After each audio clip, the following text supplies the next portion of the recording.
नमस्कार मित्रों, उद्घोष एकेडमी में आपका स्वागत है। मित्रों, हम लोग गद्य पद्य पढ़ रहे थे, उसी क्रम में आगे आपके सामने एक और गद्य लेकर के आए हुए हैं। चलिए आज इस गद्य को पढ़ते हैं और देखते हैं इस गद्य से किस प्रकार के सवाल परीक्षा में पूछे जाते हैं। आइएगा, देखिएगा, लिखा हुआ है इस गद्य में कि नर्मदा तीरे, कह रहा है कि नर्मदा तीरे एकह वृक्षः आसीत्। नर्मदा के तीर पर क्या था? एकह वृक्षः आसीत्, एक वृक्ष था। ठीक है। तत्र स्वपरिश्रमेण, तत्र मतलब वहां पर अपने परिश्रम के द्वारा, निर्मितेषु नीड़ेषु, निर्माण कर किए गए नीड़ों में, घोंसलों में, खगाह सुखेन वसति स्मः। खगाह, खग मतलब कहते हैं पक्षी को। खग किसे कहते हैं? पक्षी को कहते हैं खग। तो ये बहुवचन है, तो खगाह क्या है? खगाह सुखेन वसति स्मः। पक्षी जो थे वो सुखेन वसति स्मः, सुख से क्या कर रहे थे? वहां निवास कर रहे थे। कहा एकदा महती वृष्टि, एकदा महती वृष्टि अभवत। एक बार क्या हुआ? महती वृष्टि। वृष्टि का मतलब होता है बारिश। क्या होता है? बारिश होता है। वृष्टि का अर्थ क्या हो जाता है? बारिश। और महती मतलब अत्यधिक बारिश हुई। सह बानरः, वह बानर, वृष्टि जलेन अतीव आद्रः कंपितः च अभवत। वह बानर वृष्टि जलेन, वर्षा के जल के द्वारा, ठीक है, अतीव आद्रह, अत्यधिक क्या हो गया? आद्र हो गया, गीला हो गया, जिससे वह क्या होने लगा? कंपितः च अभवत, और कांपने लगा। कहा खगाह शीतेन कंपमानम वानरम अवदत। जो खगाह थे, जो पक्षी थे, वो क्या किए? शीतेन कंपमानम, ठंडे से कांपते हुए, वानरम अवदत, बानर से क्या किए? बोले कि भो वानर, देखिएगा लिखा है भो वानर, ये देखिएगा, ये चिन्ह है, ये संबोधन का चिन्ह है। भो वानर, हे वानर, तुम कष्टम अनुभवसि, तुम कष्ट का अनुभव कर रहे हो। तत् कथम गृहस्थ निर्माणम न करोषि, तत् कथम, तो कथम गृहस्थ निर्माणम न करोषि, तुम घर का निर्माण नहीं किए किए हो। तो कहता है आगे, यदा सह बानरः एतद अश्रुणोत, यदा जब सह वह बानर, एतद अश्रुणोत ऐसा सुनता है, तदा तब, सह मतलब वह, अचिंत्यत वह सोचने लगता है। क्या सोचता है? अहो एते क्षुद्राः खगाः माम निंदन्ति। एते है, एते क्षुद्राः खगाः, ये जो क्षुद्र खग हैं, ये जो दुष्ट खग हैं, क्या है? माम निंदन्ति, ये मेरी निंदा करते हैं। सह बानरः, वह बानर, खगा नाम निडानी वृक्षात अधः अधः अपातयत। कहता है कि वह बानर खगाना निड़ानी, खगा नाम निड़ानी, खगों का जो निड़ था, निड़ किसे कहते हैं? तो निड़ का अर्थ होता है घोंसला। क्या होता है? घोंसला, घोंसला होता है। ठीक है। तो देखिएगा, कहा कि खगा नाम निड़ानी वृक्षात अधः, वृक्षात अधः, वृक्ष से, अधः मतलब नीचे, अधः का अर्थ क्या होता है? नीचे, नीचे, अपातियत गिराने लगा। ठीक है। सह बानर खगा नाम निड़ानी, खगों के जो घोंसले थे, उस खगा नाम निड़ानी, खगों के घोंसले को, वृक्षात मतलब वृक्ष से, अधः मतलब नीचे, अपातियत मतलब फेंकने लगा। कहा खगा नाम निड़ई सह, नीड़ के साथ, खगा नाम निड़ई सह का मतलब खगों के घोंसलों के, सह मतलब साथ, तेसाम अंडानी अपि नष्टानी, उनके अंडे भी क्या होने लगे? नष्ट होने लगे। उनके अंडे भी क्या होने लगे? नीचे गिर करके नष्ट होने लगे। कहा सत्यम एवं उक्तम, सत्य ही कहा गया है। क्या सत्य कहा गया है? उपदेशो ही मूर्खाणाम प्रकोपाय न शांतये। उपदेश जो होता है, उपदेशो ही मूर्खाणाम, मूर्खों को जो दिया गया उपदेश होता है, वो किसके लिए होता है? प्रकोपाय, उनको और गुस्सा दिलाने के लिए होता है। न शांतये, न कि शांति के लिए। ऐसा नहीं है कि आप उनको बहुत बढ़िया बढ़िया सिखाएंगे तो वो गुस्सा नहीं होंगे। वो जितना बढ़िया सिखाएंगे उतना ही उनको बुरा लगने लगेगा। ठीक है, तो आप सिखाएंगे अच्छे के लिए, लेकिन उनको शांति न होकर के क्या होने लगेगा, प्रकोपाय, वो और आपसे गुस्सा होने लगेंगे। तो मूर्खों को उपदेश नहीं दिया जाता है। इससे क्या शिक्षा मिला कि मूर्खों को उपदेश नहीं देना चाहिए। अब देखिएगा, इस गद्य को पढ़ने के बाद अब इससे प्रश्नों को देखते हैं, किस किस प्रकार से इससे प्रश्न बने हुए हैं। एक चीज, एक शब्द आया था, यहां देखिएगा, यहां आपको मिलेगा कहां, सह। क्या मिलेगा, सह। तो एक चीज ध्यान रखिएगा, एक चीज ध्यान रखिएगा, जब भी कहीं ऐसे ही व्याकरण के सवाल बनते हैं इस गद्य से, इसमें नहीं बना है, हो सकता है आगे बने, आगे नहीं, कहीं और आगे बने। आप देखेंगे कारक में एक सवाल पूछता है, कारक में एक सवाल आता है, कहता है सह साकम, साकम सार्धम, सार्धम और समम, इनके योग में तृतीया विभक्ति होती है। कौन सी विभक्ति होती है, तृतीया विभक्ति होती है, तृतीया विभक्ति होती है। तो देखिएगा इस सह के योग में निर्णय ही में कौन सी विभक्ति है, तृतीया विभक्ति है। कौन सी विभक्ति है, तृतीया विभक्ति है। खगा नाम निर्णय सह, निर्णय के साथ, तो ये साथ अर्थ में चाहे सह प्रयोग किया जाता है, चाहे साकम, चाहे सार्धम, चाहे समम, इनके योग में कौन सी विभक्ति हो जाती है, तृतीया। तो इस सह के कारण इसमें कौन सी विभक्ति हुई है, तृतीया विभक्ति हुई है, निर्णय ही लिखा हुआ है। तो इस तरीके का सवाल आता है, बहुत बार परीक्षाओं में आता है, किसी न किसी गद्य पद्य में भी आपको देखने को मिलता है, तो उससे भी सवाल बनता है। इसी तरीके से एक सवाल है, नमः, नमः स्वस्ति, स्वस्ति, स्वस्ति, स्वाहा, स्वाहा, स्वधा, इनके योग में कौन सी विभक्ति होती है, तो चतुर्थी होती है। कौन सी विभक्ति होती है, चतुर्थी होती है। तो यह अभी किसी गद्य पद्य में मिलेंगे, तो ध्यान रखिएगा, नमः स्वस्ति स्वाहा स्वधा के योग में कौन सी विभक्ति हो जाएगी, चतुर्थी हो जाएगी। जैसे हम कहते हैं गणेशाय नमः, तो गणेश का चतुर्थी है गणेशाय, तो नमः के कारण क्या लगा हुआ है, गणेशाय। हम कहते हैं ओम नमः शिवाय, तो नमः के कारण ही शिवाय लगा हुआ है, शिव का चतुर्थी एक वचन क्या हुआ, शिवाय हुआ। तो इस तरीके से बहुत सारे कुछ शब्दों के कारण विभक्तियां लगने लगती हैं, कुछ पदों के कारण जब विभक्तियां लगने लगती हैं तो उसको उपपद विभक्ति भी कहते हैं। कारक में इसको जब हम लोग यूपी टेट के लिए बहुत विस्तार से कारक पढ़ेंगे तो फिर इसको पढ़ेंगे। चलिएगा देखिएगा आगे इससे कौन कौन से सवाल बनते हैं, इसको देखते हैं। देखिएगा पहला ही सवाल पूछा है, ध्यान से देखिएगा कि पहला सवाल पूछा है कि खगाह कुत्र अवसत, अवसन, कहता है खगाह कुत्र अवसन, खगाह अर्थात पक्षी कहां रहते थे, तो बताइए कहां रहते थे, शाखास में कि वृक्ष मूले में कि वृक्ष गुलमेश में कि नीड़ेश में।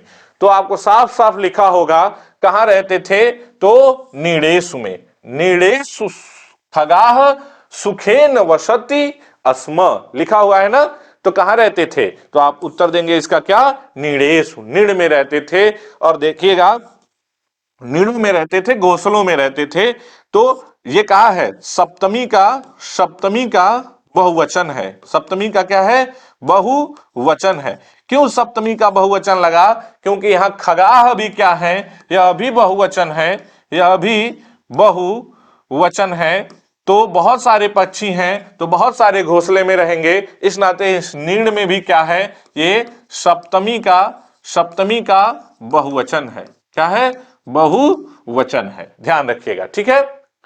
और ये प्रथमा का बहुवचन है, खगाह जो है ये किसका बहुवचन है, प्रथमा का बहुवचन है। अब देखिएगा अगला सवाल देखेंगे क्या पूछ रहा है। अगला सवाल है एकदा किम अभवत, एकदा किम अभवत, एक बार क्या हुआ, तो क्या हुआ, ध्यान से देखिए ऑप्शन, महती वृष्टि संजाता कि वृक्षस्य शाखा त्रुटिता कि भूकंप समागच्छत कि तीव्र वायु वेगात वृक्ष पतति। ध्यान से देखिए, अब इस प्रश्न को पढ़ने के बाद अब इसके उत्तर को देखिए। देखिएगा ये हूबहू लाइन आपको लिखी मिल जाएगी, कहा एकदा यहां मिल गया, यहां अभवत मिल गया, इतना आप मिला लिए। किम पूछ ही रहा है तो महती वृष्टि साफ साफ लिखा हुआ है, आप सीधे क्या कर दीजिए, महती वृष्टि संजाता। इतना आसान है आंसर इसका देना, ठीक है। आगे देखिएगा अगला प्रश्न पूछ रहा है कि दृश्यम मानरम खगाह अवदत, कैसे बानर से खगाह मतलब जो पक्षी थे वो अवदत मतलब बोले। तो थोड़ा देखिए कैसे बानर से बोले, तो साफ साफ लिखा हुआ है। यहां पहले ऑप्शन देख लेते हैं। जलम पिबंतम, फलानि खादंतम, शीतेन कंपमानम, की शाखासु वसंतम। शाखा में रहते हुए बानर से, कि शीतेन कंपमानम ठंडे से कांपते हुए बानर से, कि फलानि खादंतम कि फल खाते हुए बानर से, कि जलम पिबंतम की जल पीते हुए बानर से। तो आपको पता है यहां साफ साफ लिखा हुआ खगाह शीतेन कंपमानम बानरम अवदत। यहां अवदत मिल गया, यहां बानरम मिल गया और यहां खगाह। तो देखिए खगाह बानरम अवदत, और कैसे बानर से, तो शीतेन कंपमानम, शीतेन कंपमानम। तो कौन सा ऑप्शन सही हो जाएगा? सी ऑप्शन सही हो जाएगा। आगे देखिए अगला सवाल है, कह रहा है कि गद्यांशम गद्यांशे प्रयुक्तस्य नीड शब्दस्य पर्यायवाची निम्नलिखितेषु कः शब्दः, पर्यायवाची निम्नलिखितेषु कः शब्दः समीचीनः। कह रहा है गद्यांश में प्रयुक्त नीड शब्दस्य, नीड शब्द का पर्यायवाची निम्नलिखित में से कह शब्द समीचीन, कौन सा शब्द समीचीन है। तो जब इसको पढ़ेंगे तो नीड़ के पर्यायवाची शब्द बहुत आते हैं कि ठीक है, नीड़ का अर्थ क्या होता है? घोंसला। तो उसी के लिए एक शब्द और प्रयोग किया जाता है, ना बसती होगा, ना निवास स्थान होगा, ना वास होगा, क्या होगा? कुलाय होगा। इसका सही ऑप्शन क्या हो जाएगा? कुलाय। तो नीड़ का जो है पर्यायवाची शब्द क्या है? कुलायः। एक चीज ध्यान रखिएगा, ये सारे जो प्रश्न हैं जितना आप प्रैक्टिस सेट सॉल्व करेंगे, उतने नए नए संस्कृत के शब्दों को जानेंगे, उनके अर्थों को जानेंगे, जितने शब्दों को जानेंगे उतने ही ये सारे शब्द धीरे धीरे क्या हो जाते हैं आपके लिए? आसान हो जाते हैं। चलिए आगे बढ़ते हैं, आगे देखते हैं कौन सा सवाल पूछ रहा है। आगे देखते हैं तो पूछा है, आगे सवाल पूछा है कि शाखा मृगस्य पूछ रहा है शाखा मृगस्य इत्यस्य अर्थे गद्यांशे कः शब्दः प्रयुक्तः।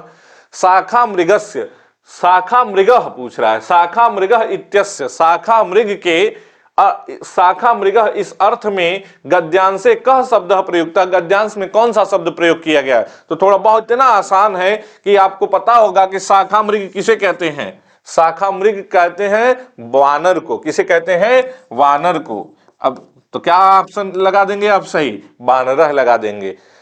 शाखा, ये बहुत इंपॉर्टेंट शब्द है, जान जाइएगा कि शाखा मृग किसे कहते हैं? बानर को कहते हैं। संस्कृत में बानर का क्या कहा जाता है? शाखा मृग कहा जाता है। ऐसे जितना प्रैक्टिस करेंगे ऐसे ऐसे शब्दों को नए नए आप जानते जाएंगे। ठीक है, आगे देखिएगा। पूछ रहा है कंपमानम कंपमानम इत्यस्मिन् पदे कः कृत प्रत्ययः प्रयुक्तः। देखिएगा कंपमानम इत्यस्मिन् पदे, कंपमानम पद में कः कृत प्रत्यय प्रयुक्त, कौन सा कृत प्रत्यय प्रयुक्त है? तो इस कृत प्रत्यय हम आपको प्रत्यय वाले चैप्टर में बहुत बार बताए हैं कि देखिएगा दो प्रत्यय हैं, एक है सत्री और एक क्या है? शानच। क्या है? शानच। दोनों वर्तमान कालिक है, दोनों वर्तमान काल की क्रियाओं के साथ प्रयुक्त होते हैं। और आपको बताए थे यहां स और री की संज्ञा हो जाती है, क्या शेष बचता है? अत शेष बचता है। और सानच में स और च की संज्ञा हो जाती है, आन शेष बचता है। क्या शेष बचता है? आन शेष बचता है। तो यहां अत है और यहां क्या है? आन। और ये आन जो है, आन यहां पे जो आन दिख रहा है यही दिखता है जैसे कंपमानम है ना, तो इसका पुल्लिंग में बनेगा कंपमान, स्त्रीलिंग में बनेगा कंपमाना, और नपुंसक लिंग में बन जाएगा क्या? कंपमानम। तो आन है, ये आन जो है ये आपको आन यहां दिख रहा होगा। ठीक है, नपुंसक लिंग में यहां म दिख रहा है और बीच में क्या बढ़ गया है? म बढ़ गया है। तो यही आपको आन यहां जो दिख रहा है, तो कौन सा प्रत्यय हो जाएगा? शानच प्रत्यय हो जाएगा। क्या हो जाएगा? शानच हो जाएगा। सत्र का तो अत शेष बचता है, आपको बता ही दिए। तो सत्र और शानच ये दोनों वर्तमान कालिक प्रत्यय हैं। देखिएगा सी टेट में और यूपी टेट में थोड़ा सा ही अंतर है पढ़ने का। आप कुछ जगहों पे इस प्रत्यय में, अब जब हम यूपी टेट के लिए पढ़ेंगे तो ये पढ़ेंगे कि ये स किस सूत्र से गायब हुआ, ये री किस सूत्र से गायब हुआ, च किस सूत्र से गायब हुआ, स किस सूत्र से गायब हुआ। लेकिन जब सीटेट की दृष्टि से पढ़ते हैं तो इस तरीके के प्रश्न नहीं आते हैं। जो गद्यांश में पूछा गया प्रश्न है वही प्रश्न आता है। तो आप डिसाइड आपको करना पड़ेगा कि आप कितना पढ़ेंगे सीटेट के लिए और कितना पढ़ेंगे यूपी टेट के लिए। यदि आपके पास समय कम है तो इन जगहों पर समय बचा करके आप क्या कर सकते हैं, यूपी टेट को अलग कर सकते हैं, सी टेट को अलग कर सकते हैं। और यदि आपके पास समय है तो भरपूर पढ़िए। ऐसा थोड़ी है कि हम इसका आपको सूत्र के सहित नहीं बता सकते, लेकिन हम जान रहे हैं कि झूठ में बताएंगे आपको, फिर उधर आप फंसेंगे और उधर फंसते जाएंगे और इतना आसान आसान सवाल फिर आप गलत कर देंगे। तो जितना आता है उतना पढ़िए, फिर बाद में आप विद्वान बनते रहिएगा, पूरा संस्कृत का विद्वान आपको बना दिया जाएगा, आप चिंता छोड़ दीजिए उसका। ठीक है, आगे देखिए। आगे पूछा है अचिंत्यत अचिंत्यत क्रियापदम इदम कस्य गणस्य धातोः अस्ति। ये देखिएगा एक सवाल थोड़ा सा ये पूछा है, जो इसको थोड़ा सा देखते हैं। देखिएगा, अचिंत्यत क्रियापदम इत्यस्य कस्य गणस्य धातोः अस्ति, व्याकरण का सवाल है। आपको बता दें कि जो धातुएं होती हैं, जो धातु होते हैं, धातुओं का जो गण होता है, गण भी क्या होता है, 10 गण होते हैं। कितने गण होते हैं, 10 गण होते हैं। तो इस 10 गण में आप देखेंगे कि बहुत सारी धातुएं, जैसे ये जो पठति पठता पठंती पढ़ते हैं, गच्छति गच्छता गच्छन्ति पढ़ते हैं, ये सारी धातुएं जो हैं जिनकी प्रकृति एक जैसे है उनको एक गण में रख दिया गया। तो इस तरीके से टोटल जो गण बने वो कितने बने, 10 बन गए। तो धातुओं के जो गण हैं वो कितने होते हैं, 10। लकार भी कितने होते हैं, लकार भी होते हैं कितने हैं, 10। तो लकार भी 10 हैं और इन धातुओं के गण भी कितने हैं, 10 हैं। इन 10 गणों में भवादिगण, अदादिगण, तुदादिगण, जुहोत्यादिगण ऐसे करके टोटल 10 गण हैं। इनमें से जो अचिंत्यत है, अचिंत्यत ये बना हुआ है, ये जो धातु है, यह धातु है किस गण की, ये धातु है चुरादिगण की। ठीक है, एकदम अंतिम में गण मिलता है चुरादिगण। अंतिम में देखेंगे इस धातुओं का अंतिम गण जो है वो चुरादिगण है। इस चुरादिगण में बहुत कम धातुएं हैं, इन चुरादिगण में ही कौन सा आता है, चिंत्यत आपको मिल जाएगा। चिंत धातु है, आपको मिल जाएगा किस गण में, चुरादिगण में आपको मिल जाएगा। चलिएगा, इसके अलावा देखते हैं कोई प्रश्न है, तो इसके अलावा प्रश्न नहीं है। तो इस प्रकार से सवाल बने हैं किससे, इस गद्य और पद्य से। ये वाला थोड़ा सा कठिन सवाल था आपके लिए, क्योंकि बहुत सारी धातुओं के गणों को रटना आपके लिए बड़ा कठिन है। तो एक आध सवाल इस तरीके से आ जाते हैं यदि कठिन, तो फिर अंगल मंगल वाला काम आप कर ही सकते हैं। ठीक है, और अंगल मंगल में जिसका मंगल बढ़िया होगा उसका मंगल हो जाएगा, नहीं तो फिर अंगल रह जाएगा। चलिए, बहुत बहुत धन्यवाद, आगे कल से।